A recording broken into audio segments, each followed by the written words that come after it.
Halo teman-teman, selamat jumpa. Perkenalkan, nama saya Margareta Puput Widyaningsih.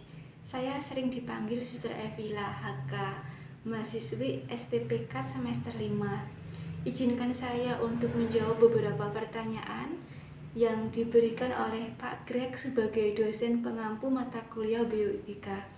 Adapun pertanyaan itu sebagai berikut. Nomor 1.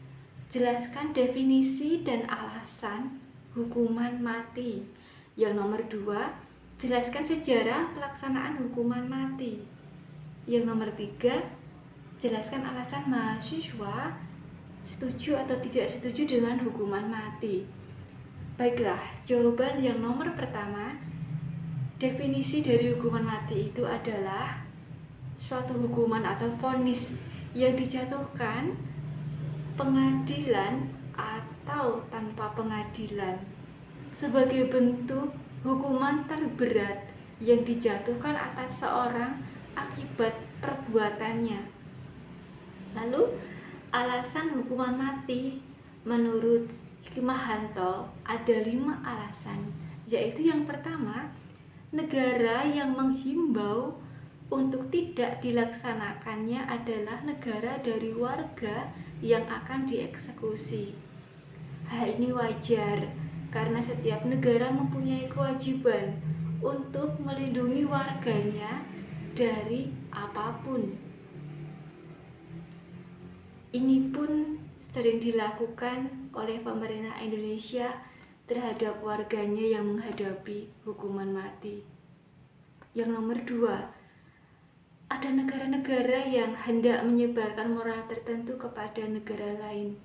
Salah satunya adalah negara-negara yang tergabung di Uni Eropa.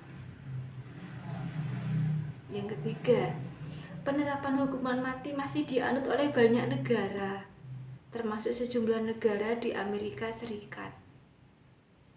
Lalu, yang keempat, adanya hukuman mati dan pelaksanaannya merupakan wujud dari kedaulatan dan penegakan hukum suatu negara. Tidak ada negara asing yang dapat melakukan intervensi. Lalu, yang kelima, Hikmahanto ini mengatakan bahwa meski terdapat kontroversi diterapkannya hukuman mati di Indonesia, namun karena Mahkamah Konstitusi Republik Indonesia sebagai lembaga yang paling berwenang untuk menafsirkan Undang-Undang Dasar telah memutuskan bahwa hukuman mati tidak bertentangan dengan Konstitusi Indonesia, maka jelaslah pandangan rakyat Indonesia tentang hukuman mati. Lalu, sejarah pelaksanaan hukuman mati itu sebagai berikut. 1. Hukuman cambuk, yaitu hukuman dengan cara dipukuli tali punggung.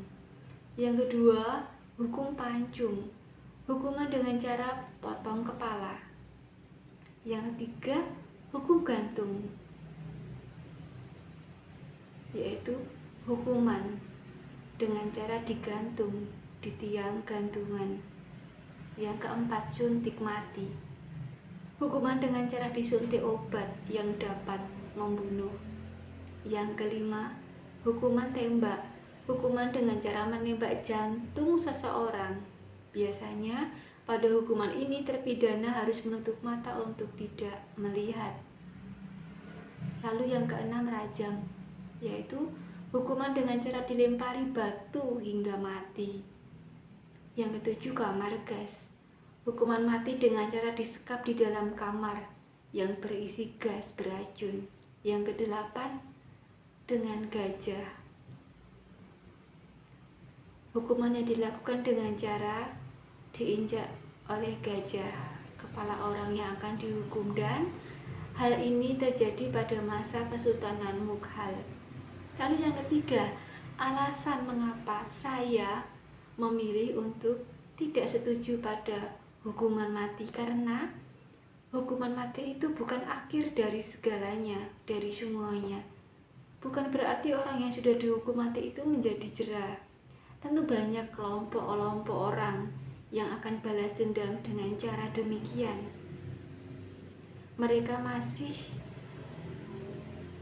harus berhati-hati sebab terjadi balas dendam karena temannya sudah mati akibat dihukum. Selain itu, hukuman mati juga sangat bertentangan dengan 10 perintah Allah yang ketujuh, jangan membunuh.